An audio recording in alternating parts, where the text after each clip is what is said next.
Hey, everybody. Welcome back to the Lettermen Lounge at Roosters on Olentangy River Road. This is Lettermen Live, brought to you, as always, by Roosters. And this is going to be a busy, wide-ranging, fun, casual conversation. Not as fun as it would have been if last Monday night had gone a different way for Ohio State and South Florida. But we have a ton to talk about. Nicole Cox back with us in person. Don't have to do Zoom this week. Bobby Carpenter and Zach Boren representing the Silver Bullets. I don't know where to start with that football game, so instead we're going to talk about the guy who's not over here.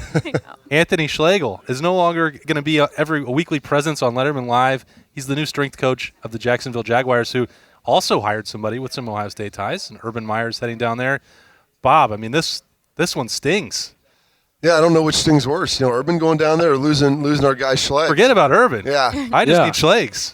And this is something I think that had been in the works for a little bit. When Urban was pursuing jobs, they had some conversations, and I look back 10 years ago. He was living in Texas. He was done playing. He was training guys down there. And I talked to him and his wife, and I kept begging him to come up to Columbus, twisting his arm. And then the next step was finding a job and going into Tress's office and saying, hey, this needs to be your guy. And he's like, I don't know, this and that. And he'll be good. You get him up here, you get Tress, boom, what happens? Poof, David Copperfield, Tress gets fired. So then all of a sudden it's like, will he get retained by Mick? And I remember talking through, with him through that tenuous process. He stays on. He's there for another 4 years, national championship, and just has become really a piece of the fabric of the Columbus community. And so it's tough to lose, a guy who is one of my best friends. Get to see him, talk to him every morning and get to do cool stuff like this. But the Jacksonville Jaguars are getting a good one, man. He's fantastic. He's going to do an awesome job. He loves to impact people in a positive way. Really bring the juice and make sure that they're in a good spot. So Urban's getting a good one, and this is an awesome career opportunity for him. There's no question that the Jaguars will be attacking and dominating next year. Nicole, I mean, what he's done with Roosters and being part of this show and eating all the mac and cheese bites in Columbus. I know. He's been invaluable for us. He is a difference maker. He really is. His positive energy is contagious, and he is going to be a phenomenal strength coach. I mean, just his regiments of working out, and he's just amazing. So and we're going to miss him so much, just in his love of Roosters. So we just need to work on getting a Roosters in Florida. That's what I was going to say. There's going to have to be one in Jacksonville. Zach, how did you not get on this staff? I mean, what's going on? Man, I don't know. What did I do? Urban and I, we had dinner before Christmas, and Urban knows. When I was done playing at Ohio State, Urban brought up multiple times that he wanted me to coach, and it's just not for me. The family business, I love the family business, love being in Columbus. Bob knows I love sunbathing in South Florida. So, by coaching, I don't have that luxury all the time. But back Jacksonville's too far up the coast. Yeah, it is too far up the coast. But back to Schlegs. It's, Bob gave the story of him coming to Columbus, and, Nicole talked about how much Schlegs means to Roosters and the Columbus community. I mean, we could talk for 30 minutes, from the Buckeye cruise to different things that Schlegs is a part of, 2nd and 7. I mean, where he just has so much value and brings so much value. And, I remember when he was going from strength coach to the difference, and, going back and getting his MBA from the Fisher College of Business at Ohio State, and then the morning juice and getting more into the media thing. But it all comes back to me of Schlegs is meant to be a strength coach, right? He may be great at all of these other things, but the way Schlegs is with players, the way Schlegs is at building a program, building, just elevating guys, right? From taking them to point B to point A. I mean, Schlegs is so good at that. And I remember when we first came in the weight room at Ohio State, it's man, he makes such a difference. He's a difference maker, and that's why I think, Bob will tell you, Urban, when he was talking about these jobs, that's why he was after Schlegel so hard, because he knows what kind of difference he can make in a weight room, in a program, and he's going to do that down in Jacksonville, and that's what he does best. Yeah, he's an energy giver. We're going to do our best to keep doing it without him. We can still zoom him in, right? Absolutely. I feel like we should do that. I'm sure that he will. On Mac and Cheese Bite Tuesdays. Well, and those NFL strength coaches don't have quite as much to do as Mickey Marotti did. This, by the way, Lettermen Live is probably the only show in America that would start with Schlegel and then talk about Urban Meyer. But that's no doubt. That tells you how important he was to this. So that question was, before we get into Alabama and what happened last week, was Urban Meyer going to take anybody else from the staff? There was concern. Like, he's got obviously the ties to Corey Dennis. Brian Hartline looks like an NFL coach maybe somewhere down the road. Mickey Marotti, Mark Pantoni.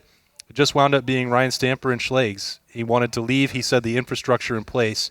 So all of those fears that may have existed doesn't mean that there weren't any conversations maybe about that, but this is a big deal for Ohio State that Urban Meyer makes that move to Jacksonville in the NFL, and I think that it preserves his legacy that he didn't wipe out the Buckeyes on the way down there to Florida. Yeah, that's a huge piece of it, because if you look at how he left Florida, I don't think that he wanted to be viewed in the same light, especially, he's from Ohio, he's from Ashtabula.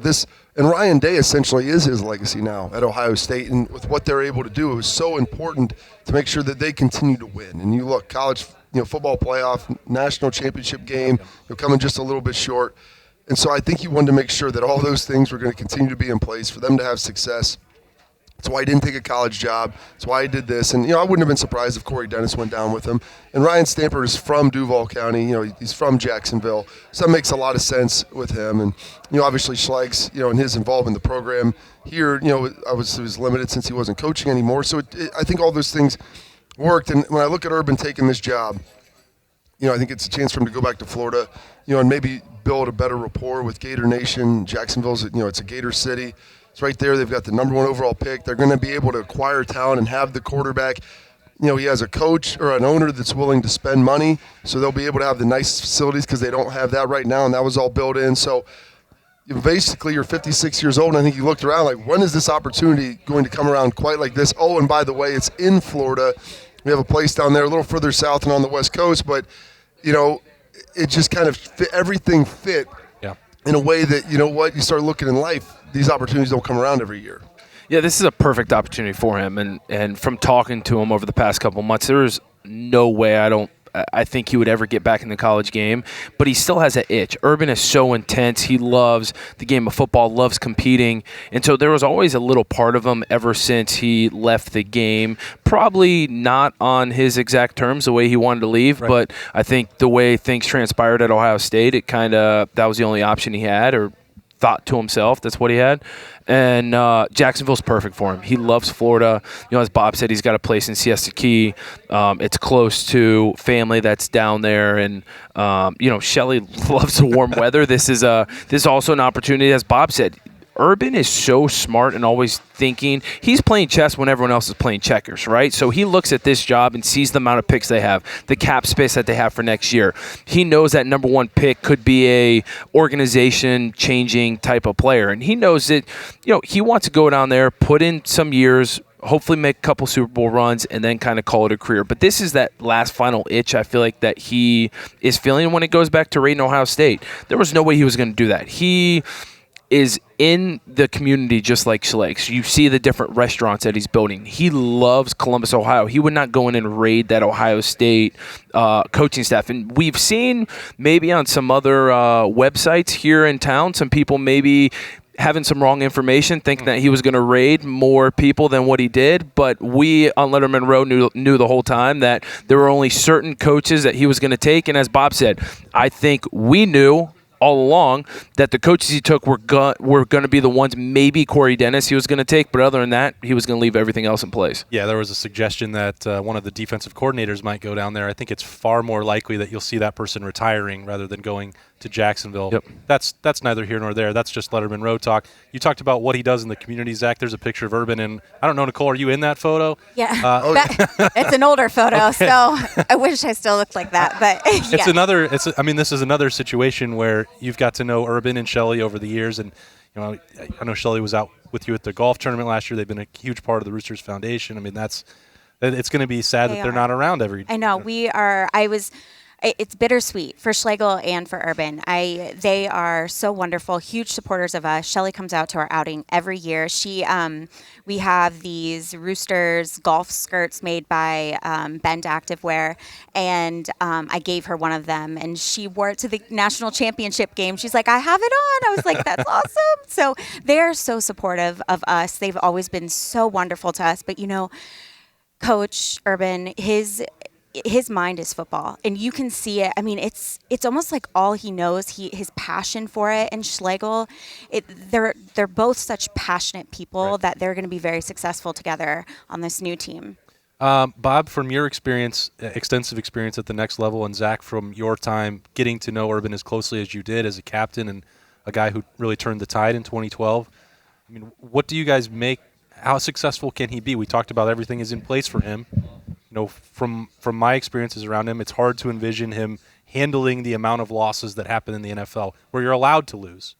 And that's my biggest concern for him is sitting in the office 2 years ago and getting a feel for the health. Like, that's real. Anybody that wants to question that can, go shove off and watch a different show. I mean, that's real. And if he thinks that he can handle it 2 years later and give it a shot, that's up to him to decide. But that was a real factor on the way out as part of what Zach talked about with his exit. I wonder how it'll translate for him because he's not done it at this level before. One of the best things that Urban does, everyone talks about the X's and O's, the offense and all these things. You revolutionize it. Its structure is what he brings. I think that's why people were so worried about him taking maybe not even coaches, but right, position coaches, but the Mickey Marattis, the Mark Pantonis, the guys who are able to bring in the talent, procure it, and then also develop it while they're there, not just as a position group, but as a physical athlete in the weight room. And so there's a huge piece of that. So Urban brings structure. And I think he'll be able to have success. He's mellowed out a little bit. The last couple of years, you kind of saw that happen when he has coaches he trusts. And the NFL, the professional athletes, all they want to know is, hey, how are you helping me? What are you doing to make our team better? What are you doing to make us better? And if you're invested and you believe that, those guys they'll play hard for you because they know you're trying to get them the best contract they can. They're trying to make sure you win as many games as you possibly can. And so Urban will bring that structure into place. And if you look no further than the Cleveland Browns, they really had the same roster last year that they did this season. Maybe tweak little offensive line improvements. But, they went from a team that was supposed to be really good to a team who actually was really good. And that's the structure that Kevin Stefanski brought. That is what Urban Meyer will be able to bring. Hopefully they'll be able to draft the right quarterback, whether that's Trevor Lawrence, whoever, or maybe they make a trade. Who knows? But you have to have that guy. If you have all that, I think he'll be fine. I think he'll have success because – all those other boxes are checked, and he'll be able to set up a grid for how to succeed, in the NFL. From my time in the NFL, I came to the conclusion that guys in the NFL locker rooms and NFL players care about two things. How much money's coming in their paycheck every week and winning. Those are the two things they care about, right? And so you see some of these head coaches, for example, who the Chargers Staley, right? The defense coordinator from the Rams. Guy who has no experience, was coaching at D3 John Carroll 4 or 5 years ago, whatever it might be. That guy coming in might be a little tougher for those guys to buy in, right? When you are Urban Meyer and you are walking to an NFL locker room, it's not like you're at square zero and guys have to believe in you and what you bring. Those guys are going to walk in that meeting room and he's going to have their attention even at the NFL level. Those guys care about winning football games and they know that he can do that. So he has that going for him. Yes, he's going to have to change his ways a little bit, but one thing Urban is so good at, and Bob knows this, he's constantly evolving. Like I said earlier, he's playing chess when everyone else is playing checkers, and he is constantly evolving. He already came out in his press conference and said he can't have bloody Tuesdays like he did in college football, right? He can't be on the practice field yelling and screaming. But I also think Urban's at a place now where he doesn't want to do that, right? He doesn't want to be stressed 100% of the time, and at the moment he wakes up at 5 a.m. and walks in the facility, he's constantly walking on eggshells. That's not the way he wants to be. He realizes the NFL, you're going to lose some games. He realizes, hey, 11-5 year is a great year. You're going to the playoffs. You're doing the right things. But I also think sometimes that actually is going to help him because in the college game, you have to be perfect every single week. You can't have a slip up. You have to go 12-0, 13-0 in order to make the college football Final Four and go to the national championship. And so you are constantly chasing perfection. And I'm not saying that he's not going to be doing that at the NFL level, but there's going to be some relaxation where, hey, we lose a game. Okay, let's regroup. We still have got a chance. I mean, look at the NFC East this year, right? I mean, you won the conference doing that, or the division doing that. And so I also think that's why Urban took this job, because he realizes there's not as much stress in the NFL, and maybe I'm wrong for saying that, but I think there's some truth to that because you're not having to go out there and be perfect each and every week. So, how does he handle the losses real quickly? And Zach touched on that. It's not necessarily the losses. I think it's what the losses represent. Like Zach said, you lose a game in college football, it's done. In the NFL, it's not. And I remember watching him in 2015 after they lost to Michigan State. I was worried that they were going to lose to Michigan the next week. Because, I mean, Yeah. he knew that the national title chances were gone because you couldn't really win the Big Ten. It would be hard to get there at that point. And so I think it's more about what those represent. And, hey, if you're 6-2, not that those 2 losses don't hurt, but everything that you have, your goals, they're still all in front of you. Nicole, one of those quarterbacks that Urban Meyer could build around, he's probably going to take Trevor Lawrence, but Justin Fields is now draft eligible, declared on Monday before our show. I mean, his 2-year run was remarkable. I think he's going to go down as the most, probably the best quarterback in Ohio State history. He didn't win a national title or a Heisman like some other guys, and he didn't get maybe a long enough time to set the records that JT Barrett did, but just on-field work that he did, bar none, to me, he was the best I've ever seen. He's gone now. That's a big deal for Ohio State, and it's unfortunate that he didn't get the ending he wanted. I know, it's huge. But I do think, I wondered, I was talking with my family about it, I wonder if because Justin's coming from this infrastructure that Urban has built with the coaches and just the culture, that I feel he would be a good fit, for coach down there. So I'm anxious to see who he ends up choosing. I mean, they both have so much talent. I guess it's more of just how well he feels he can connect with either of them to coach them. So we're not going to do Buckeye leaves this week, but I know that you had some thoughts about what happened last Monday night in South Florida. So I genuinely feel we absolutely deserve to be there. Alabama is just, at the end of the day, they're a great team. I mean, they have the Heisman Trophy winner who was just playing absolutely incredible. And but I truly felt our guys did the best they could. And having Trey Sermon out that first play, it was just changed everything, devastating. And for them to emotionally adjust and realize, okay, things are different now. And Master Teague, I felt, did a good job coming in so quickly and being like, okay, now I have to be this guy. So, he had the first touchdown after Jeremy Rucker had that awesome one-handed catch, which is amazing. And he's going to be staying with the Buckeyes next year. So that's great news. Big pickup for the Buckeyes. Got a couple of them that are coming back there. Munford as well decided he's going to use that's really one of the biggest surprises is he's using that COVID year to come back. We'll talk about some more of those decisions after we let Nicole go do her real job and leave us behind. Fried pickles are coming up on Tuesday. Yes, tomorrow. Yep. I mean, mac and cheese bites might just be forever retired. I don't know. I feel like we have to do something special for Schlegel with the mac and cheese bites, so I'm going to think on that. All right, we're going to let Nicole. It's like mac and cheese, but in a little bite. A big bowl of it. It won't be the same, but Nicole's. Maybe we'll just give Nicole the show instead. We don't need Schlegs anymore. We'll go with Nicole for the full show.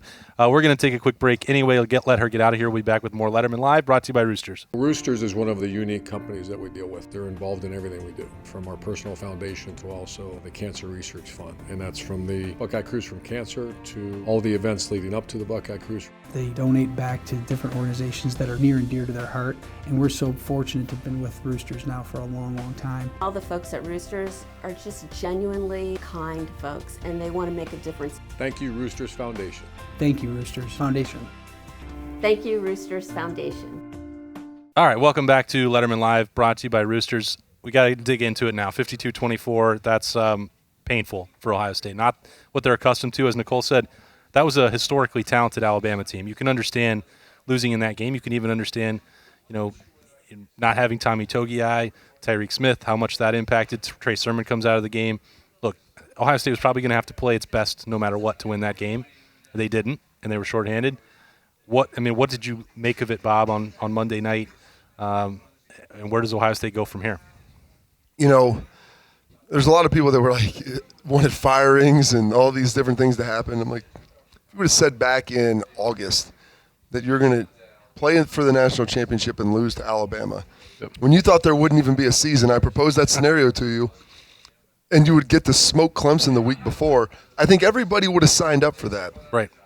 Like you said, it's a historically good Bama team, and they went out and they played really well. And let's not forget, too, I think their players get to go home for Christmas. And I was talking to my dad about this. I didn't even think about it. Like, they played more of a full season, but then they kind of throttled down at the end of the year. And, they played Notre Dame, beat them up pretty good, and kind of pulled the dogs off. Like, they were fresh. You could see the energy that I think that they had. And I think Ohio State was probably a little battle-weary at that point, going through everything and, the thought of not getting in the Big Ten championship playing, and they get in there, and then they had a huge win the week before. And not that it's a letdown, but it's really hard to maintain that. And they obviously had the tougher road playing both Clemson and Alabama. But, I looked at that and I'm like, there was some deficiencies at certain positions. I don't think any of the guys played particularly bad. Yeah. I'd like to see Shaun Wade play more aggressive, sure. The linebackers, Tough Borland's getting beat on a triple seam by the Heisman Trophy winner. Should he have maybe gotten a little more depth? Should they have helped him out? Sure, but I didn't watch that game and thought, man, this guy just played bad. I felt like some of them were just physical mismatches, and it was a bad situation. All right, for you two linebackers, since you're here, and I've got this question a lot, and I don't know the right answer. Can you finally admit that Tough Boren wasn't athletic enough to play, at a high level or win a national title? I think, why is he in that position where he's covering Devontae Smith? I mean, I just thought it was more of a scheme issue than personnel. So it's a fact you've got Marcus Williamson, he's playing free safety, I believe, on that player. You had Josh Proctor out there. One of those two guys was in the middle, and I can't remember who, but they're young players, they're inexperienced. So a lot of times the free safety, okay, you're putting your best receiver in here at number 3. You moved him from 1 to 3, right? What are you going to do? Well, you're going to work on the linebacker, so you're going to help him. Maybe Tough should have backed up, but I don't know how many linebackers you could find in college football that would have been able to do a significantly better job than Tough did. Right. I mean, that's just the reality. There was things that he does really well that other guys maybe struggled with. He's really good at playing the run in the box. He's not the most fleet of foot guy, but you can still win with those guys. They just ran into a situation where I think Bama, they had them schemed up. They couldn't get pressure. Mac Jones is throwing from a clean pocket. Yeah. You put Tyreek Smith or Tommy Togai in his face, all right, maybe that ball flutters a little bit. Tough has more room. The safety can come over the top, and there's just more things that can happen. Bob, I'll answer that question for you on how many linebackers can cover that in college football. The answer is 0. Listen, because there's college corners, there's barely any college corners who can cover Devontae Smith, right? I mean, come on. If almost every corner in the country is getting roasted by Devontae Smith, the guy wins the Heisman Trophy, for God's sake. You're having a middle linebacker cover him. No one in the country is able to cover that guy on a triple seam the way it is. We always talk, you and I do, Austin, on Buckeye IQ, about read and react. The great defenses are ones that are able to communicate well, and like Bob just said, you take your number 1 Heisman Trophy receiver in a 3-by-1 look, and you line him up as the inside guy. Hello, hey, sparkles should be going off. Ding, ding, ding, ding, ding. Right? I mean, come on, guys. Everyone should be, you should be yelling at one another, especially it's not a full stadium, right? Be yelling at each other. Hey, 6 is in the slot. 6. They're going to do something with him there, right? He's not just lining up there to do whatever. I mean, come on. And so that's where the read and react comes into place. Great defenses are able to do that. Obviously, like Bob said, you have some young guys in the back end. Who knows what the communication was on that play? They may have been yelling, right? And maybe Josh Proctor, Williamson, whoever was back there, saw something else with their eyes and was late on getting over there, help over top of Tough Borland. But either way, those guys have to see that and react to it. And I'm going to disagree with one thing Bob said. They didn't have to play a perfect game. I don't want people to think here that, Ohio State had to play a perfect game to beat Bama, because they didn't. They had to play a good game, but who doesn't have to play a good game in the national championship game? The issue is, it just looked like they ran out of juice. We talk about juice all the time. Our juice man, Schlegel, right? We just talked about him for a while. But it was almost like they didn't have any juice. And we've all been there. We've all seen it.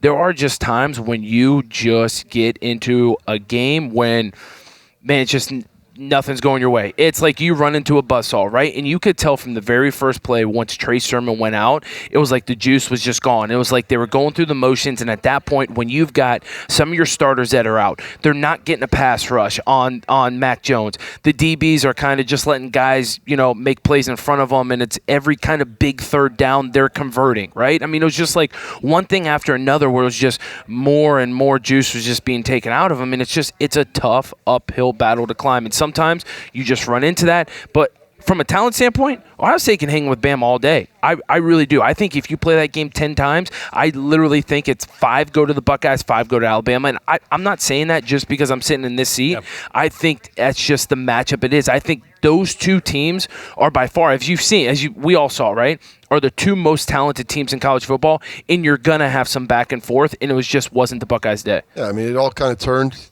You had a chance to tie 21s, and Justin Field overthrows Wilson right there on the first down in the red zone. Okay, if it's 21 all, maybe you stretch. I don't know if you still win that game, just how many guys you were down on the defensive line. If you're going back to the play that we've been talking about, the argument would then be like, well, why is the defensive coordinator putting him tough in that position? Well, So Alabama, they made a conscious effort. This was more or less the game plan and the strategy, and this isn't anything I heard from the coaches, just watching it, is we're not going to get beat over the top. We're going to give them the underneath stuff, force them to drive the ball for the most part, and we're going to stop the run. And if they can dink and dunk and throw short passes, hopefully we'll be able to make the tackles, which that's the one thing. They struggled a little bit in the open field with tackling at times. But guys rallied to the ball. They ran hard. And they only had one safety deep because they had to bring the other one down to help stop the run. And, the argument, why in the backers and the defensive linemen? Well, you're missing some of the best defensive linemen you have, and so you're starting to get pushed. There's leakage. I tell people, like, okay, would you rather get punched in the face or kicked in the crotch? Like, you tell me, but you're not going to be able to. Both of them suck. Yeah, you're not going to be able to stop both of them.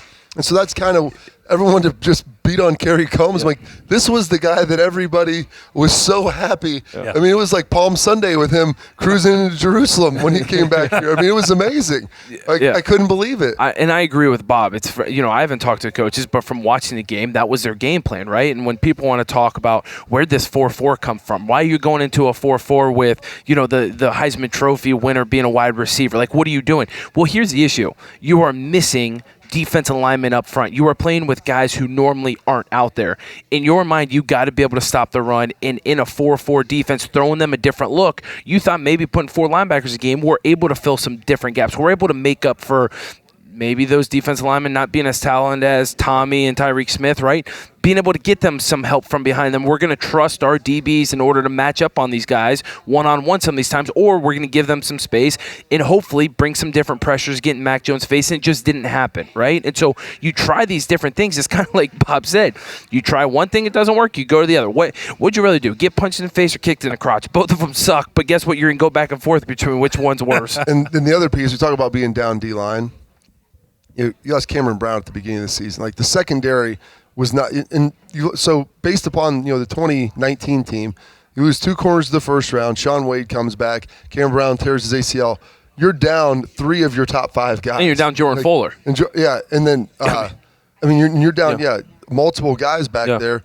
Marcus Hooker, there were. I don't know if they had anyone else that they really felt confident in to start putting in there. They started putting Lathan Ransom in there late, and they gave true freshman. But that's exactly to your point. Like, they didn't get. I've been saying this a long time. Like, they didn't get spring camp, so they missed those practices. They didn't have a normal training camp. Shaun Wade, like, the first time I had heard this was it before that game in the national title. He said, "Well, training camp was great, but it was also during school. Like, we'd never had to deal with that before." Right. Like, all these changes that they had to deal with, like, they didn't have non-conference games to play Lathan Ransom or Ryan Watts or Legend Cavazos or whoever else in the secondary. Like, it's great to talk about next man up, and Ohio State's really successful at it, probably more than anybody else in the country. But eventually, train those guys to be next man up. Eventually, it's going to catch up with you if you don't have those opportunities. Yeah. And Tommy Togiai, we know how high a level he was playing at. Tyreek Smith had just played the best game of his career. Trey Sermon was on another level. He was on a Zeke-like run. You take him out after the first drive. Hey, Master Teague did a great job scoring a couple touchdowns, but there were some cutback lanes to be had there against Alabama that he just simply didn't have the vision, or the mobility to hit. There was a drop-off at those positions, and it's undeniable. And if you're playing against a team like Alabama and that margin of error doesn't really exist, that's how things like last Monday happened. I just don't know any other way to say it. Yeah, I mean, you're shorthanded, right? You're playing at basically that Ohio State team was playing at 70%, right? And you're playing against a Alabama team, like Bob had said, that was rested, right? They started earlier in the year. Their kind of latter half of the year was much easier. It was, more breaks, less games in between. You weren't. Let's be honest, the testing protocols weren't as strict in the SEC than they were in the Big Ten. And when you're taking guys out and you're showing up to the facility every single day not knowing if you're going to be able to play that week or not, like, that's stressful. Yeah. I mean, come on. Like, those kids, 18 to 22-year-old guys, this is their life. I mean, they come to the Ohio State University to play the game of football, to go on to the next level. Not to play school, right? And so guess what? When you're coming in every single day, putting them through these testing protocols that they don't know if they're going to have the opportunity to play or not, that weighs on you mentally, physically. Like, it's just a long, long season. And you just saw that as time was going on. They got up for Clemson and they punched them in the mouth. I think there was, that taste in their mouth from last year that really set them over the edge on that one. But, and then you come back and you're like, okay, we're going to be at full strength. We got all this momentum. And next thing you know, Big Ten, ding, ding, ding. Like, it hits more guys with being out. And next thing you know, it's like, man, losing D-line, losing Mayan Williams, who was coming on strong, right? Mayan Williams would have done some big things in that game because guess what? That's your pounder. You take that Alabama defense, you wear on them a little bit. That would have done big things for them, right? But it's just tough. And listen, I'm not making excuses for them. It's just a fact. But it's a fact. Until you are in their position, and whoever's watching this, all of Buckeye Nation wants to say, oh, that's some BS excuse. Until you are in their shoes and you are living that day in and day out, you have no room to make a comment about it. All right, Justin Fields, the expected decision to move on. So he didn't get that national title that he wanted last Monday night. A couple other NFL draft decisions that have been made. Justin Fields is the biggest one, all right? Staying or going, doesn't matter. It was going to be the biggest impact on the 2021 roster. So tell me another one that's caught your eye, somebody who is either coming back for an unexpected year or heading to the NFL draft. Which one's most important to you, Bob? I think Thayer Mumford coming back, that was definitely a shock because it was kind of a COVID return, which we didn't. No one expected that to happen. It's just, hey, NCAA, here's another year of eligibility if you want to come and play. And I think there was thoughts that he may even have left after last year had his back been okay. But what that does is, it gives you the ability, like you watch Paris Johnson play some guard. I mean, they're going to have some really, really competitive position battles. And heck, maybe Thayer Mumford comes back and doesn't even win the starting job, or like moves him inside. Who knows? Yeah. I mean, but it's going to be big time. And as Bama proved, they have great skill position. And Ohio State does too. If you have a great offensive line, that's going to matter a lot, and that's going to make a huge difference. I think Thayer Mumford is huge. I think Jeremy Ruckert is huge, right?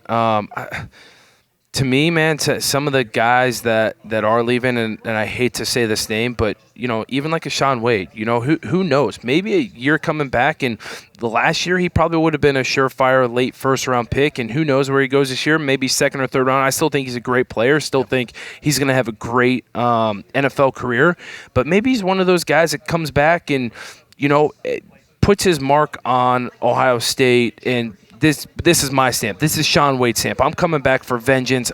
He knows he needs vengeance. I think everyone knows that, right? And he come back, sets his future up for success, comes in, surefire first-round draft pick next year after coming in here, taking care of business, having a full offseason, because I think we all agree sitting here that COVID protocols are probably going to become less and less as the year goes on, and have more time to work with Coach Mick, work on his technique, work with Coach Combs, and become a first-round, surefire top 10, top 15 pick. But I don't blame the guy. We listen, we all come here to play football. Yeah, Bob says we don't play school, right? But that's a Cardinal. Bob didn't tweet that. They didn't have Twitter back then. But to get on to the next level, and I know he probably thinks he wish he would have went last year, but sometimes things happen for a reason, man. Bob will tell you. Sometimes things in your career happen for a reason, and maybe he should have made the decision to come back, but that's not for me to make. That's for Shaun and his family to make. Well, and imagine,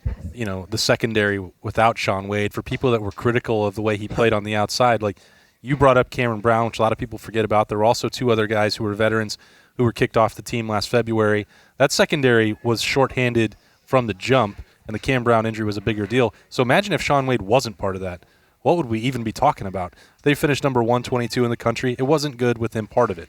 But they would have been in much, much worse situation without Shaun Wade coming back.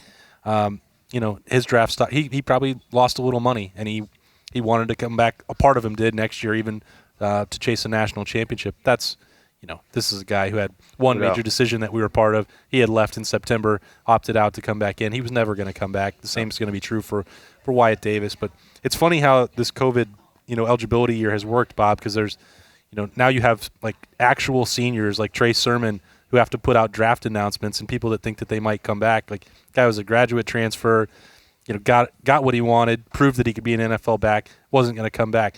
You even had, Drew Chrisman or Blake Hobbiel. Oh, yeah. Like, you understand why these guys aren't doing it, but that's also what makes Thayer Mumford's decision pretty unique and pretty cool. Oh, yeah, because, like Zach will tell you, when you're there, sometimes, why do guys decide to leave? Well, I mean, you're just kind of done with college, and like right now, it's different than it was 20 years ago where you could go to school and be like a normal student and play football. I think that kind of started changing around 2000, 2005, and really in 10 with the advent of social media. But, the way that these guys, they grind on them, they work them. Football, it's football in school. Like, that's really all they do. The social aspect has been greatly diminished. And the guys can't really go out and enjoy themselves and have a good time anymore because of the social media impact and the ridicule that they will take, and just how their life is lived in a fishbowl. So if you're going to get treated like a pro, it's like at some point I might as well get paid to do this if you're going to treat me and criticize me like that.